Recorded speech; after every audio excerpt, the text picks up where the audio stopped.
உயிரோடை தமிழோடு இணைந்திருக்கிறீர்கள். ILC தமிழ் உயிரோடை தமிழில் அன்பர்களே, உலக நார்மல் நிகழ்ச்சி இணைந்திருக்கிறீர்கள். பிரித்தானியாவிலிருந்து போரியல் ஆய்வாளர் அருள் சவக இணைகின்றார். வணக்கம் அரசவர்களே. வணக்கம். அனைத்துலக உயிரோடை தமிழ் உறவுகளுக்கு வணக்கம். உலக நார்மல் நிகழ்ச்சியில் நாங்கள் இஸ்ரேல், அமெரிக்கா, ஈரானுக்கு இடையிலான போர் தொடர்பான விடயங்களை பார்ப்போம். நேற்றைய தினம் நாங்கள் உரையாடிய பொழுது டொனால்ட் ட்ரம்ப் அவர்கள் 5 நாள் அவகாசம் கொடுத்திருந்தார்.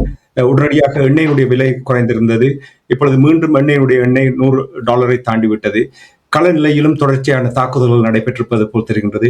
கூறுங்கள், என்ன நிலைமை என்பதை உறவுகளுக்கு. நேற்றே நாங்கள் தொடர்பாக பேசியிருந்தோம். அதாவது இது ஒரு போர் நிறுத்தம் இல்லை, அவர் போரை ஒத்தி வைத்திருக்கின்றார். அது மட்டுமல்லாது ஒரு மார்க்கெட் மேனிபுலேஷன் என்று சொல்றது. இந்த பங்கு சந்தையில் அவர்கள் பெருமளவில் நிதியை உழைத்துக் கொண்டிருக்கிறார்கள். அவர்களுக்கு ஒன்று தெரிகிறது, பங்கு சந்தை ஒரு சென்டிமெண்டாக ரன் பண்றது. அமெரிக்க அதிபருடைய கருத்துக்கள் உள்ளுக்குள் இருக்கிறவர்கள், இப்போது அல் ஜசீரா போன்ற ஊடகங்கள் கூட அதை போட்டிருக்கின்றன. உள்ளுக்குள் இருக்கிறவர்கள் தாங்கள் போரை பீக்கில் இருக்கும் போது, பங்குச்சந்தை விழும்போது அதில் வாங்கிவிட்டு என்று இவர் ஒரு அறிக்கையை விட்டவுடன் பங்குச்சந்தை ஏறும் போது அதை விட்டுவிட்டு இந்த வெளிநாடுகளில் இருக்கிறவர்களின் பணங்களை எல்லாத்தையும் விறகி எடுத்துக் கொண்டிருக்கிறார்கள். அதைத்தான் மெல்ல மெல்ல திருப்பி ஏற்றி இறக்கி செய்து கொண்டே இருக்கிறார்கள் என்றதை பலரும் இப்போது எல்லோருக்கும் எச்சரித்துக் கொண்டிருக்கிறார்கள். இது ஒரு மிகப்பெரிய ஒரு குற்றங்களை செய்து கொண்டிருக்கிறார். நிதி மோசடி என்றும் அதனை சொல்லலாம். அதைத்தான் செய்து கொண்டிருக்கிறார்கள். களமுனையில் பெருவளவில் மாற்றம் இல்லை. ஈரான் சொல்லிவிட்டது, இந்த போர் தங்களுடன் பேச்சுவார்த்தையை நடத்தவே இல்லை என்று ஈரான் சொல்லிவிட்டது. தாங்கள் இப்போது ஈரான் கருத்தின்படி தாங்கள் பெர்னார்ட் குஷ்னரையோ அல்லது ஸ்டீவ் விட்கோஃபையோ இனிமேல் நம்ப போவதில்லை என்றும், அவர்கள்தான் இந்த பேச்சுவார்த்தை தொடர்பாக பொய்யான தகவல்களை கொடுத்தவர்கள் என்றும் கூறியிருக்கிறார்கள். கள நிலைமையை பொறுத்தவரையில் இஸ்ரேலுக்கு நேற்று இரவும் ஈரான் கடுமையாக தாக்கியிருந்தது. இன்று காலை மத்திய பகுதியை தாக்கி இருக்கின்றது. நேற்று நெசர் பகுதி, அதாவது வடக்கு இஸ்ரேலை தாக்கி இருந்தது, கொத்து குண்டுகள் மூலம் தாக்கி இருந்தது. இன்று மீண்டும் இஸ்ரேலின் மத்திய பகுதியை தாக்கி இருக்கின்றது. ஆனால் இந்த மத்திய பகுதியில், சென்ட்ரல் பகுதியில் விழுந்த ஏவுகணை புதிய ஏவுகணை என்று இஸ்ரேல் கூறியிருக்கின்றது. இது வளமையாக வருகிற ஏவுகணை, கொத்து குண்டுகளை கொண்டு வருகிற ஏவுகணை 80 குண்டுகள் வீசப்படும். ஆனால் அது சிறிய குண்டு. ஆனால் இன்று வீசப்பட்ட குண்டுகள் 3 அல்லது 4 கிளஸ்டர் குண்டைத்தான் கொண்டு வீசி இருக்கிறது. அதுவும் 100 கிலோ எடையுள்ள குண்டுகள் இஸ்ரேலின் மத்திய பகுதியின் வீதிகள் எல்லாம் கடும் சேதமடைந்திருக்கின்றது. அந்த குடிமனை நெருக்கமான உள்ள பகுதிகளில் தான் விழுந்திருக்கின்றது. பெருமளவானவர்கள் காயமடைந்திருப்பதாகவும், அவசர சேவை வண்டிகள் எல்லாம் அந்த இடத்தை சூழ்ந்து நிற்பதாகவும் பல அனைத்துலக ஊடகங்கள் செய்திகளை போட்டுக் கொண்டிருக்கின்றன. அந்த இடம் போய் மண்டலமாகத்தான் இருக்கின்றது. ஏர் டிஃபென்ஸ் இன்டர்செப்டர் மிசைல்ஸை அடித்திருக்கிறார்கள். அந்த வீடியோல பார்க்கும்போது தெரிகிறது, எந்த ஒரு வானெதிர்ப்பு ஏவுகணையும் ஈராண்டியை மறைக்கவில்லை. அது தண்டவாடில் விழுகுது. ஒரே ஒரு ஏவுகணை இலகுவாக விழுகின்றது என்னும் போது, புதிய ஏவுகணைகளை அதாவது ஒவ்வொரு வாரம் செல்ல ஈரான் தன் புதிய ஆயுதங்களை வெளியில் எடுத்துக் கொண்டிருப்பது போலதான் தெரிகின்றது. அதே நேரம் பெய்ரூட்டில் இருக்கின்ற ஈரான் காட் போர்சஸ் என்று சொல்றாங்க. Iran Quds forces Iran foreign service, அவர்கள்லாம் இந்த வெளிநாடு, ஈராக், மற்றது ஹிஸ்புல்லா, ஏமன் போன்ற படையினருக்கான பயிற்சிகளை கொடுப்பது சிரியாவில்.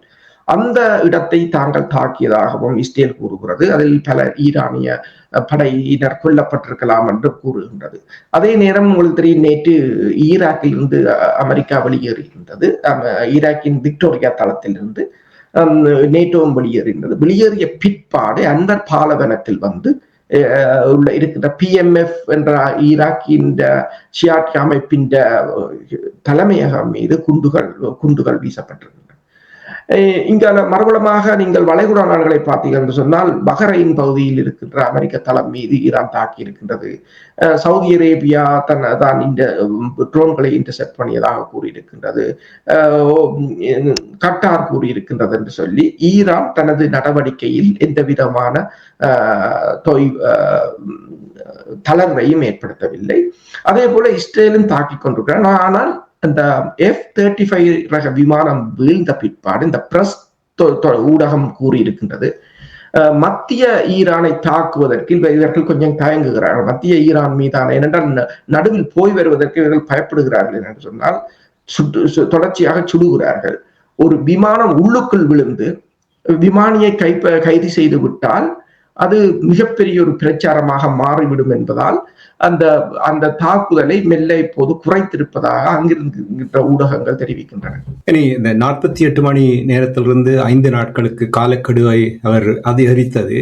நேற்று கூட நாங்கள் உங்களோட உரையாடும் பொழுது இதன் பின்னணியில் அவர்களுக்கு வேறு ஏதாவது நோக்கம் இருக்கின்றதா என்று கேட்டிருந்தேன். உங்களுக்கு தெரியும், ஹார்க் தீவை கைப்பற்றுவதும் அவர்களுடைய திட்டமாக இருக்கின்ற என்று சில கூறினார்கள், நீங்களும் கூறினீர்கள். வருகின்ற செய்திகளை கேட்கும் பொழுது 8,000 மெரீன் படையினர் அரபிக்கடலுக்கு மத்திய கிழக்கு நாடுகளுக்கு செல்வதாக கூறப்படுகின்றது. அப்படி என்றால் தரவழி தாக்குதல் நடத்துவதற்காகத்தான் இந்த நேரம் வாங்கி இருக்கிறார் என்று நீங்கள் நம்புகிறீர்களா? அவர்களிடம் அவ்வாறான ஒரு திட்டம் இருக்கின்றது, தரைவழி தாக்குதலை நடத்துவதற்கு. அதையும் ஒரு ஆப்ஷனாக வைத்திருக்கிறார்கள். எனவேதான் இப்ப ஹாஃப் போஸ்ட் என்று சொல்கின்ற அமெரிக்காவின் ஊடகம் வெளியிட்டிருக்கின்றது. 8,000 படையினர் இப்போது அங்கு கொண்டு செல்லப்பட்டிருக்கிறார்கள். அவர்கள் ஒரு தரை தாக்குதலை, அதாவது ஈரானுக்குள் ஊடுருவது அல்லது இந்த ஹார்க் தீவுகளை கைப்பற்றுவது அல்லது கோமோஸ் நீரிணையை கைப்பற்றி, இந்த மூன்றும் தான் அவர்களுக்கான ஆப்ஷனாக இருக்கின்றது. ஆனால் அந்த ஊடகம் இன்னொன்றையும் கூறியிருக்கின்றது, தாங்கள் அதற்கு அந்த ரிசர்வ் படையினர், அமெரிக்காவின் பின்னிருக்கை படையினர் பலரை கூட தொடர்பு கொண்டு பேசிய போது படையினரில் பெருமளவானவர்கள் இந்த போரில் ஈடுபட விரும்பவில்லை என்றும் அது போட்டிருக்கின்றது. அது மட்டுமல்லாது இதுக்கு இறங்கினால் ஒரு மிகப்பெரிய ஒரு டிசாஸ்டர் என்று போட்டிருக்கிறார், பேரழிவாகத்தான் முடியும் என்று போட்டிருக்கிறார்கள் அவர்கள்.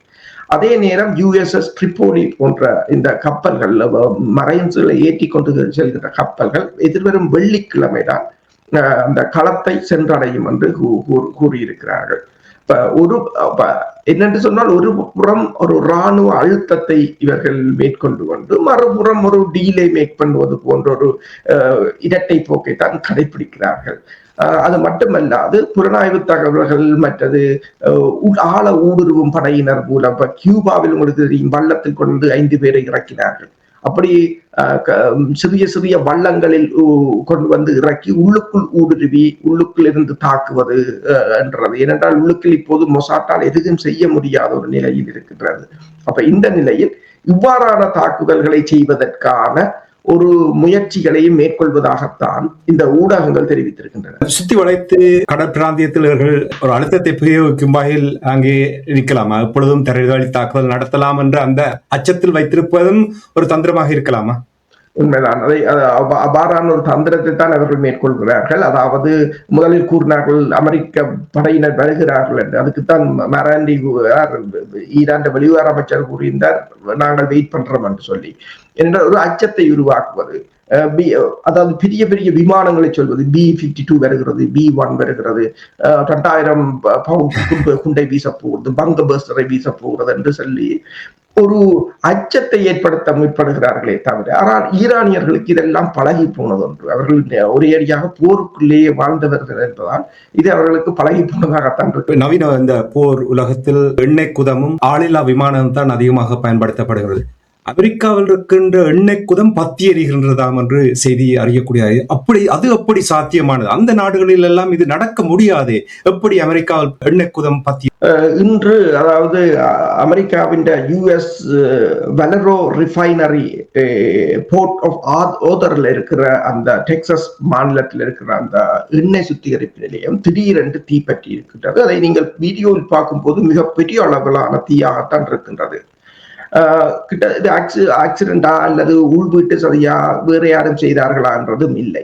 இப்ப கியூபாவிலும் ஒரு சந்தேகம் வருகிறது. என்றால் கியூபா மக்கள் அவ்வளவு மக்களும் இன்று இருட்டில் தான் இருக்கிறார்கள். 2 மணி நேரம் தான் மின்சாரம் இருக்கின்றது. ரஷ்யாவின் கப்பல் 28ஆம் தேதி தான் போய் சேரும் எண்ணெயுடன். ரஷ்யா 2 கப்பல்களை அங்கு அனுப்பி இருக்கின்றது, ஒன்று எண்ணெயுடன், இன்னொன்று எரிவாயுடன். எரிவாயு கப்பல் 4ஆம் தேதி தான் போய் சேரும் ஏப்ரல். எண்ணெய் கப்பல் 28ஆம் தேதி தான் போய் சேரும். அதுவரையும் அவர்களிடம் ஒன்றும் இல்லை. வெனிசுலாவில் இருந்து செல்லுகின்ற எண்ணெயை நிறுத்திவிட்டார். இந்த நிலையைத்தான் அமெரிக்காவுடைய மிகப்பெரிய ஒரு ரிஃபைனரி தீப்பற்றி இருக்கின்றது. கிட்டத்தட்ட 3,35,000 பேரல்களை ஒரு நாளைக்கு அது உற்பத்தி செய்யக்கூடிய அந்த ரிஃபைனரியில் எவ்வாறு உள்ளக குண்டுவெடிப்பு இடம்பெற்றதா அல்லது உண்மையில் விபத்து ஏற்பட்டதான்றது தெரியவில்லை. பக்கத்தில் இருக்கின்றவர்கள் கூட பெருமளவில் கூறியிருக்கிறார்கள் தங்கள் வீடுகள் கூட அதிர்ந்ததாகவும் ஜன்னல்கள் அதிர்ந்ததாகவும் கூறியிருக்கிறார்கள். இப்போது தீயை அணைக்கும் வேலைகள் அங்கு இடம்பெற்றுக் கொண்டிருக்கின்றன. அதே போலதான் நீங்கள் பார்த்தீங்கன்னா பிரித்தானியாவில் இருக்கின்ற யூஎஸ் சென்டர் என்று சொல்றது, யூதர்களின் மையம் என்று சொல்றது, அது ஒரு ஆம்புலன்ஸ் சேவையை நடத்தி கொண்டிருந்தார்கள். அவர்கள் கிட்டத்தட்ட 4 ஆம்புலன்ஸை இங்கே கொளுத்தி தீக்கிரையாக்கி இருக்கிறார்கள் பிரித்தானியாவில் வைத்து. இப்ப எல்லா இடமும் ஒரு அந்த இஸ்ரேலியர்களுக்கு எதிராக, அமெரிக்கர்களுக்கு எதிராக அந்தந்த நாடுகளில் கூட பாரிய ஒரு உங்களுக்கு தெரியும், செக் ரிப்பப்ளிக்ல நாங்கள் பேசியிருந்தோம், இஸ்ரேலின் ஆயுத நிறுவனத்தை தீயிட்டு கொளுத்தி இருந்தார்கள் என்று சொல்லி.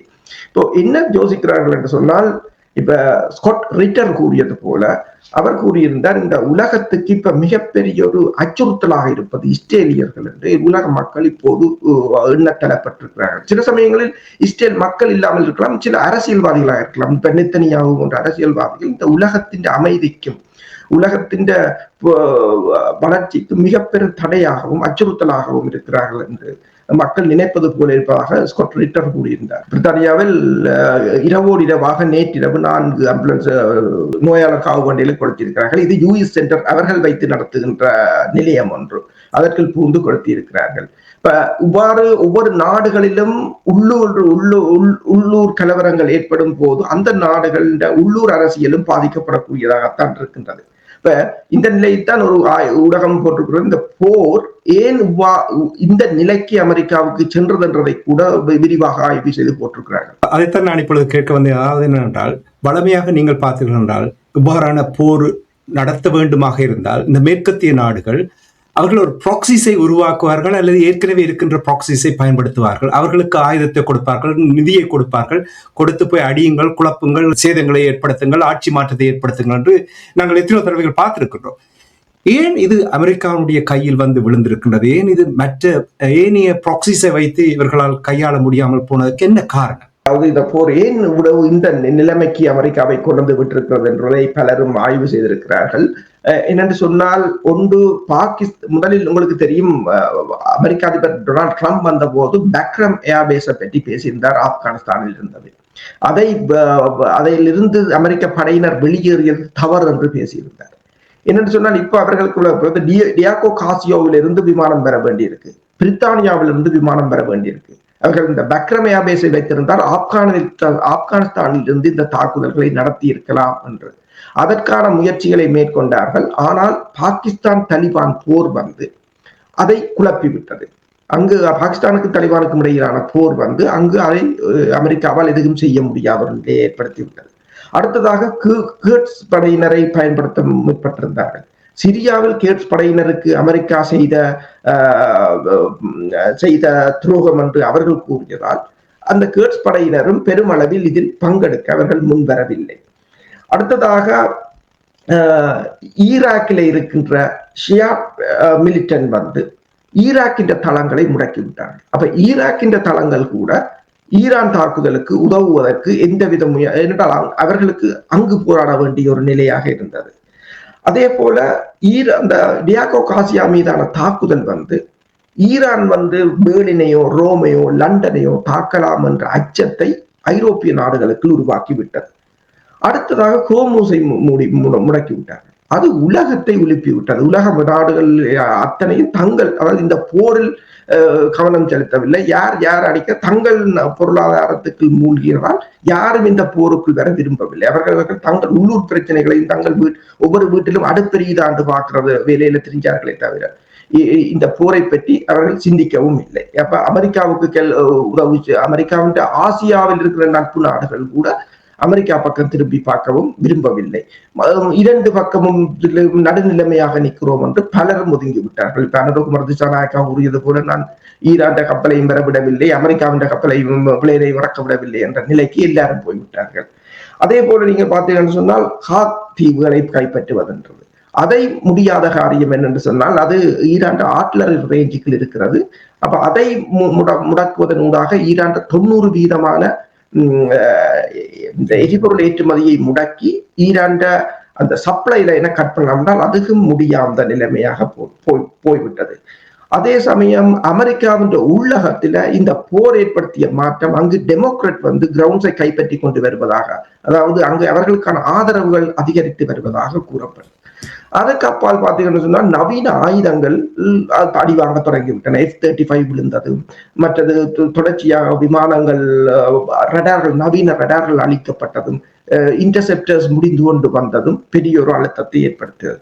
அதுக்கு மேலாக இந்த வளைகுடா நாடுகளின் உள்கட்டுமானங்கள் அழிவை சந்திக்க தொடங்கியதும், அமெரிக்காவின் நட்பு நாடுகள் என்று கூறப்பட்ட வளைகுடா நாடுகள் தங்கள் எரிசக்திகளையும் விமானங்களையும் தங்கள் சுற்றுலா பயணிகளையும் பாதுகாப்பதில் கவனம் செலுத்தியதே தவிர போருக்குள் யாரும் ஈடுபட விரும்பவில்லை. இப்ப இந்த போரை ஈரான் பல முனைகளில் வடிவமைத்திருக்கின்றது. அதுதான் அந்த சிக்கலாக போனது. ஏன்னா பல தளங்களை திறந்து விட்டார்கள். இப்ப ஒரு போர் என்று சொன்னால் இவர்கள் நடத்தலாம், இது பல முனைகளாக சிதறிவிட்டது போர். அப்ப யாரும் எல்லோரையும் பிஸியாக்கி விட்டார்கள். அப்ப எல்லோரும் இப்ப கட்டாரை பார்த்தால் கட்டார் தந்த விமானங்களை ஸ்பெயினுக்கு கொண்டு போய் பாதுகாக்கிறதுல முற்படுகிறதே தவிர ஸ்பெயினுக்கு அந்த புடோமெண்ட் போட்டிருக்கிறது விமானம் அந்த அதாவது கார் பார்க் மாதிரி இப்ப பார்க்கிங் பிளேஸா வந்துட்டு சொல்லி எல்லாரும் அங்கு கொண்டு போய் நிறுத்தி கொண்டிருக்கிறார்கள். சவுதி அரேபியா அங்குதான் கொண்டு போகிறது. ஏனென்றால் அது மிகவும் பெருமதியா கட்ட முடியாது, ஒரே இரவில் கட்ட முடியாது. சரி, சண்டை முடிஞ்சு என்றால் ஓடுவதற்கு பிளேன் இருக்காது.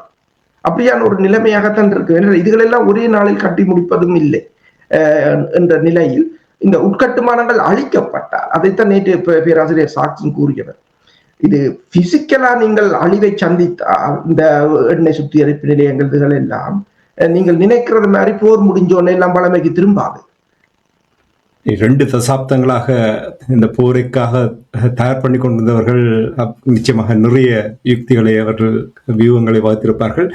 இனி 2 வாரங்களுக்கு முன்னதான் நான் உங்களோட உரையாடும் பொழுது நீங்கள் ஒரு ஊடகம் கூறிய ஒரு தலைப்புச் செய்தியை கூறினீர்கள். அதாவது forget regime change, how about behavior change என்று ஒரு தலைப்புச் செய்தியை நீங்கள் தந்திருந்தீர்கள். அந்த ஊடகம் இப்பொழுது இன்னொரு தலைப்பு கொண்டு வந்திருக்கின்றது. அது என்ன தலைப்பு? குறிப்பாக ஈரானில் இருக்கின்ற சபாநாயகரை நோக்கி அந்த தலைப்பு இருப்பது போல் இருக்கிறது. எங்களுடைய உறவுகளுக்கு கூறுங்கள், என்ன தலைப்பு அது? அதாவது பொலிட்டிகோ என்ற அமெரிக்காவின் முக்கிய ஊடகம் கூறியிருக்கின்றது, இப்போது வெனிசுலாவை போல ஒரு ரெஜிம் சேஞ்ச் என்று இல்லாமல் ரெஜிம் அட்ஜஸ்ட்மெண்ட் என்றை கொண்டு வருவதற்கு என்று கூறியிருக்கின்றது. இப்ப நீங்க பார்த்தீர்கள் என்று சொன்னால் நேற்று கூட ஒருவர், அதாவது அமெரிக்க அதிபரின் இந்த கருத்தை நீங்கள் பார்த்தீர்கள் என்று சொன்னால் அவர் நேற்று எழுதியிருந்தார் ஒரு பத்திரிகையில். என்னென்று சொன்னால் அவற்றை அந்த ட்ரூத் சோசியல் மீடியாவில் அவர் என்ன எழுதினது என்று சொன்னால் இந்த போர் நிறுத்தம், அதாவது ஈரானுடன் தாங்கள் பேச்சுவார்த்தை நடத்திட்டு இருப்பதாகவும் 5 நாளைக்கு தாங்கள் ஒத்திவைப்பதாகவும் கூறியதன் போது அவர் என்ன எழுதியிருந்தார், எல்லாம் கேபிட்டல் லெட்டர்ஸ். அதுல ரெஜிம் என்ற பெயர்த்தை அவர் பாவிக்கவில்லை, கண்ட்ரி ஆஃப் ஈரான் என்று தான் பாவித்திருந்தார். அதை எல்லோரும் சுட்டி காட்டியிருந்தார்கள். இப்ப நாடாக பார்க்கிறார். முந்தைய ஒரு ரெஜிமாக பார்த்தவர் இப்போது நாடாகத்தான் அதில் பார்க்கிறார் என்று சொல்லி. அதே போலதான் இப்ப பொலிட்டிகோ இருக்கின்றது, ரெஜிம் அட்ஜஸ்ட்மெண்ட் என்று சொல்லி. இப்ப ரெஜிம் சேஞ்சை இப்ப விட்டு ரெஜிம் அட்ஜஸ்ட்மெண்ட். இப்ப வெனிசுலாவிலும் ரெஜிம் சேஞ்ச் இல்லை என்று சொன்னால் அது ஒரு அட்ஜஸ்ட்மெண்ட் தவிர அதே ஆட்சியாளர்களாக இருக்கிறார்கள். துணை அரசு தலைவராக பதவியில் இருக்கிறார், அவ்வளவுதான். அப்ப அதே போல பாராளுமன்ற பேச்சாளரான ஹலிபா, அப்ப அவரைத்தான் போஸ்ட் ஓர் பார்ட்னர் என்று சொல்லி கூறியிருக்கிறார்கள். அவரை தாங்கள் ஒரு டீலுக்கு கொண்டு வரலாம் என்று அமெரிக்கா நம்புவதாக கூறியிருக்கிறார். ஆனால் அவர்தான் கூறியவர் அண்மையில் அமெரிக்காவின் பிணை முறிகளை வாங்குபவர்கள், அமெரிக்காவில் முதலீடு செய்பவர்கள் எல்லோரும் அமெரிக்காவின் டிஃபென்ஸ் பட்ஜெட்டுக்கு நிதியை கொடுப்பதால் அவர்கள் மீது தாக்குதல் மேற்கொள்ளப்படும் என்று. இப்போது என்ன பிரச்சனை என்று சொன்னால், அமெரிக்காவுக்கு இந்த பனாமா கால்வாயை கைப்பற்றி அதில் கப்பம் வாங்குவது போல இப்ப ஹெர்மூஸ்ல கப்பம் வாங்குறதுதான் இப்ப பெரிய பிரச்சனை. அப்ப அதில் ஒரு பார்ட்னரா சேர்ந்து விட்டார். அவர் அது மீடியா கேட்க சொன்னவர் யார் நிர்வகிக்கப்படும் என்றுதான் சொன்னார்.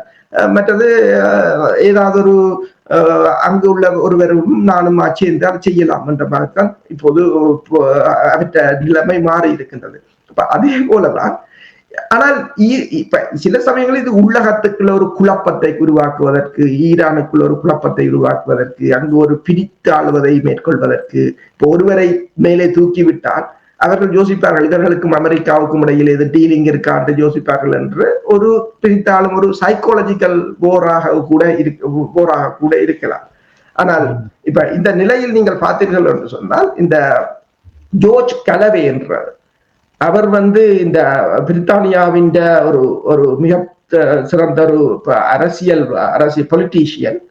அவர் கூறியிருக்கின்றார் என்று சொன்னால், அதாவது அமெரிக்காவின் அதிபர் Trump nervous system break down என்று சொல்லி அது பான்ஸுக்கு, அதாவது துணை அதிபர் பான்ஸாக இருக்கலாம் அல்லது மிலிட்டரி கமாண்டர் கெய்னாக இருக்கலாம், இவை எல்லோருக்கும் தெரியும் என்று சொல்லியும், அதாவது அமெரிக்காவும் இஸ்ரேலும் இந்த போரை ஆரம்பித்த போது 3 அல்லது 4 நாட்களுக்குள் இந்த போரை முடிக்கலாம் என்றுதான் யோசித்தவர்கள்.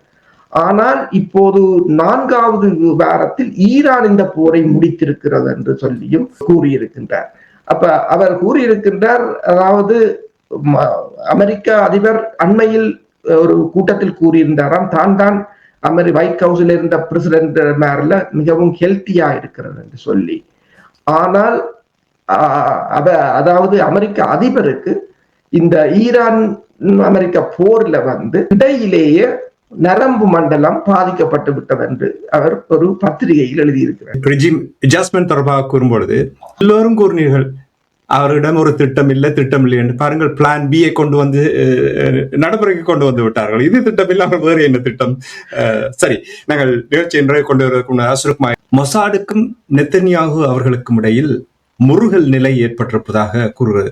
இந்த சில அதிர்ச்சியான தகவல்களை கேட்கும் பொழுது இதெல்லாம் எவ்வளவு சாத்தியம்?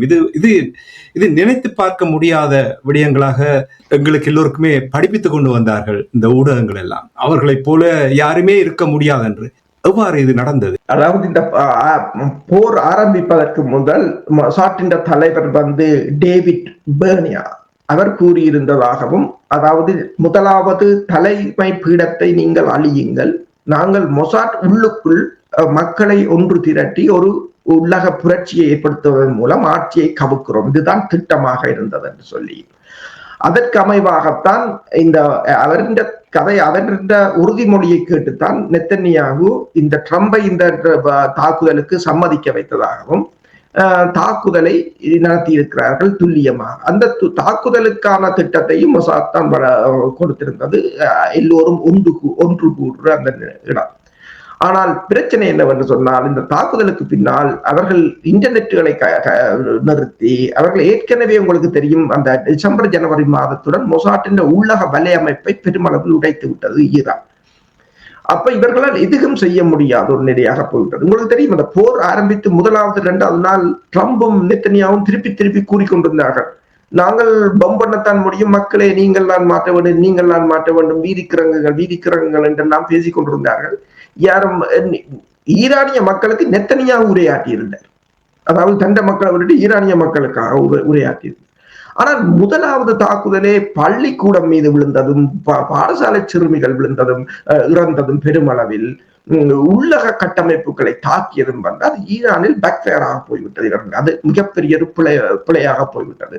அது ஈரானிய மக்களை ஒருங்கிணைத்ததை தவிர அதுக்கு இவர்களின் திட்டம் வெற்றி பெறவில்லை. அடுத்ததாக இன்டர்நெட் இன்றும் இல்லை, இன்டர்நெட்டை முழுதாக பிளாக் பண்ணிவிட்டார்கள். இப்ப வெளியக தொடர்பு இல்லை என்ற ஒரு மொசாட்டின் கட்டளைகளும் அங்கு செல்வதற்கான சாத்தியங்கள் இல்லை. இந்த நிலையில் தான் இப்போது நியூயார்க் டைம்ஸ் போட்டிருக்கின்றது என்று சொன்னால், இந்த மொசாட் தலைவருக்கும் நெத்தன்யாவுக்கும் இடையில் பாரிய கருத்து வேறுபாடுகள் என்றால் போர் இப்போது அவர்களின் எல்லைக்குள் போய்விட்டது. இப்போ ஒவ்வொரு நாளும் அதிகாலையும் மாலையும் இரவும் மத்திய உணவும் என்று இஸ்ரேலின் தலைநகரங்கள் மீது ஏவுகணை விழுந்து கொண்டிருக்கிறார்கள். அதை தடுக்க முடியாத நிலையில் இருக்கிறார்கள். இப்ப நான் கூறினேன், நாங்கள் கழித்துக் கொண்டிருக்கும் போது கூட 4 குண்டுகள், கிளஸ்டர் குண்டுகள் ஒவ்வொன்றும் 100 கிலோ எடையுள்ளது வீழ்ந்து படித்திருக்கின்றது. இஸ்ரேல் இப்போது ஐக்கிய நாடுகள் சபையிடம் போய் சொல்லி இருக்கிறது, இவர்கள் கொத்துக்குண்டை போடுகிறார்கள், அது UN என்ற சட்ட விதிகளுக்கு முரணானது என்று சொல்லி இருக்கிறது.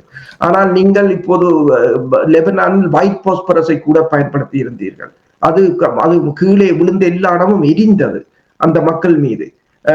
இப்போ அமெரிக்காவின் செனட்டர் மேர்க்கி கூறியிருக்கின்றார், பவர் பிளான்டை அடிப்பது war crime என்று சொல்லி கூறுகிறார். அது மக்களுக்குரியது. பொதுமக்களுடைய இந்த இலக்கை நீங்கள் தெரியாமல் தாக்குவது, தெரிஞ்சு தாக்குவது என்று இவர் அறிக்கையை விட்டு எல்லாம் தாக்குகிறார். தெரிந்து தாக்குவது அவர் கூறியிருக்கிறார். அது ஒரு war crime. நீங்கள் செய்கிறது அத்தனையும் war crime என்று கூறுகிறார். அப்படி அவர்கள் கூறுகிற சந்தர்ப்பத்தில் இவர்கள் ஐநாவிடம் இப்போது போய் முறையிட்டிருக்கிறார்கள். ஈரான் தடை செய்யப்பட்ட கொத்துக்குண்டுகளை தங்கள் மீது பயன்படுத்துகிறது என்ற நிலைமைக்கு வந்திருக்கிறார்கள்.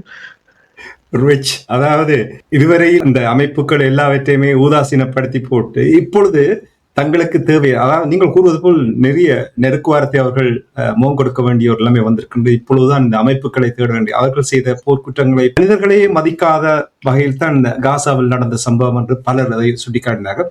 நிறைவாக லெபனான் மீதும் அவர்கள் தொடர் தாக்குதல் நடத்துகிறார்கள். அவர்கள் தாக்குகின்ற இடங்கள் எல்லாமே மக்கள் வாழுகின்ற பகுதியைத்தான் தாக்குகிறார்கள்.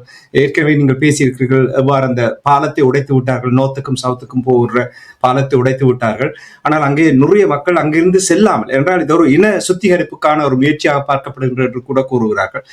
தாக்குதல் நிறைய நடந்திருக்கிறது, இஸ்ரேலியருக்கு நிறைய சேதம் போல் இருக்கிறது. இது தொடர்பாக அமைச்சர் கருத்தின்படி இந்த லிட்டனி ஆறு என்று சொல்றது அந்த ஆற்றுக்கு இங்காலி பக்கம் தெற்கு லெபனானை காசாவை போல தாங்கள் வைத்திருக்க போகிறார்கள். 55% இந்த தெற்கு பகுதி 55% தாங்கள் வைத்திருக்க போவதாக கூறியிருக்கிறார்கள். அதற்காக 5,80,000 படையினரை, ரிசர்வ் படையினரை கூட அழைத்திருந்தார்கள். ஆனால் இதை மனித உரிமைகள் அமைப்புகள் பிரான்ஸ் கூட இதை கண்டித்திருந்தது. ஆனால் அவர்கள் அதை கேட்பதாக இல்லை. இந்த நிலையில் தான் ஹிஸ்புல்லா கண்ட தாக்குதல் இப்போது மிக அதிகமாக இருக்கின்றது. அவர்களுடைய ஏவுகணைகளையும் இப்போது தடுக்க முடியாமல் இருக்கின்றது. இவர்களுடைய இன்டர்செப்டர்கள் பெருமளவில் தீர்ந்து விட்டது. இன்றும் ஹிஸ்புல்லா கூறியிருக்கிறது கிட்டத்தட்ட 5 இடங்களை தாங்கள் தாக்கி இருப்பதாக கூறியிருக்கிறது. அதே சமயம் இஸ்ரேலும் பெய்ரூட்டாக இருக்கலாம், லெபனானின் வேறு பகுதிகளாக இருக்கலாம், தொடர்ச்சியாக தாக்குதல் நடத்தி கொண்டிருக்கிறது. கிட்டத்தட்ட 1100க்கும் மேற்பட்டவர்கள் இறந்திருக்கிறார்கள். பெருமளவான, அதாவது 1/5 பங்கு மக்கள் 5 பேரில் 1 இடம்பெயர்ந்திருக்கிறதாக கூறப்படுகின்றது. அதே சமயம் தரை நடவடிக்கைக்காக தெற்கு லெபனானில் குவிக்கப்பட்டிருந்த இஸ்ரேலிய படையினர் மீது 1 டன் போஹெட்டை கொண்ட ஏவுகணைகளை ஈரான் ஏவி இருக்கின்றது. அந்த ஏவுகணைகள் அவர்களுடைய படையினர் கூடும் இடத்தில் வீழ்ந்து வெடித்ததால் பெருமளவான படையினர் இறந்திருக்கலாம், காயமடைந்திருக்கலாம் என்றும் கூறப்படுகின்றது. நேற்று நீங்கள் பார்க்கலாம், இவர்கள் அதாவது ஈரான் ஏவுகணைகள் எல்லா இடமும் விழுகிறது. அதனை தடுக்க முடியாத நிலையில் இஸ்ரேலின் அந்த கலவந்த குடியேற்றவாசிகள், அது அந்த எல்லா இடத்திலும் நீங்கள் வீடியோல பார்க்கலாம், அவர்கள் அந்த கத்திகள் பொல்லுகளுடன் ஓடுகிறார்கள். ஓடி போய் அங்கிருக்கின்ற பலஸ்தீன மக்களை தாக்குகிறார்கள், அவர்களின் வீடுகளை உடைக்கிறார்கள், அவர்களின் கார்களை கொளுத்துகிறார்கள். அதாவது 83ஆம் ஆண்டு இலங்கையில் ஏற்பட்டது போலதான் அங்கு அப்பாவியாக இருந்த மக்களை எங்கேயோ திருநெல்வேலியில் தான் தாக்குதல் நடந்தது, யாழ்ப்பாணத்தில் திருநெல்வேலி. ஆனால் தாக்குதல் இவர்கள் எல்லோரும் சிங்கள காடையர்கள் எல்லாம் தாக்கியது கொழும்பில் இருந்தவர்கள், மலையகத்தில் இருந்தவர்களை, வவுனியாவில் இருந்தவர்களை, மட்டக்களப்பில் இருந்தவர்களை என்று சொல்லி அவர்கள் ஏதும் அறியாத அப்பாவி மக்களை தாக்கியது போலதான். இந்த ஏவுகணைகளை தடுக்க முடியாத ஆத்திரத்தில் பல வீடியோக்களும் மேற்குல ஊடகங்கள் கூட பல போட்டிருந்தன. அந்த வீடியோ எடுத்து கூட்டமாக ஓடுகிறார்கள், கூட்டமாக ஆயுதங்களுடன் ஓடி அந்த அவர்களின் கார்கள் உடைப்பது, வீடுகளை கல்லால் அறிவது, அந்த மக்களை அடிப்பது, உடைப்பது என்று சொல்லி அந்த நிலைக்கு இறங்கி இருக்கிறார். நன்றி அரசர்களே. நீங்கள் பேசிக்கொண்டிருக்கிற இந்த நேரத்தில் கூட டெலவி பகுதியில் தாக்குதல் நடந்து எரிந்து கொண்டிருக்கின்ற காட்சிகளை காட்டிக் கொண்டிருக்கிறார்கள். தொடர்ந்து நாங்கள் அந்த தகவல்களை அவதானித்து உயிரோடி தமிழ் உறவுகளுக்கு எடுத்து வருவோம் என்று கூறிக்கொண்டு இன்று இப்பொழுது நாங்கள் இந்த நிகழ்ச்சியை நிறைவுக்கு கொண்டு வந்து நாங்கள் மீண்டும் இன்று இரவு சந்திப்போம். நன்றி, வணக்கம் அரசர்களே. நன்றி, வணக்கம். எமது பார்வையாளர்களுக்கு வணக்கம். மக்களின் குரலாய் ஓங்கி ஒலிக்கும் இலக்கு மின்னிதழ் மற்றும் உயிரோடை தமிழ் வானொலி ஆகிய இவ்விரு ஊடகங்களும் உங்களை போன்ற எமது நேயர்கள், நண்பர்களின் ஆதரவிலேயே இயங்கி வருகின்றன. மிக குறைந்த வளங்களுடன் பல இடர்கள் மற்றும் தடைகளை தாண்டி பயணிக்கும் எமது ஊடகங்களின் பணிகள் மேலும் வளர உங்களால் முடிந்த நிதியுதவியை வழங்கி இன்னும் காத்திரமான செயற்பாடுகளை முன்னெடுக்க உதவுமாறு மிகவும் பணிவன்புடன் வேண்டி நிற்கின்றோம். உங்கள் பங்களிப்பு உங்களின் உரிமை குரலாய் ஓங்கி ஒலிக்கும். நன்றி.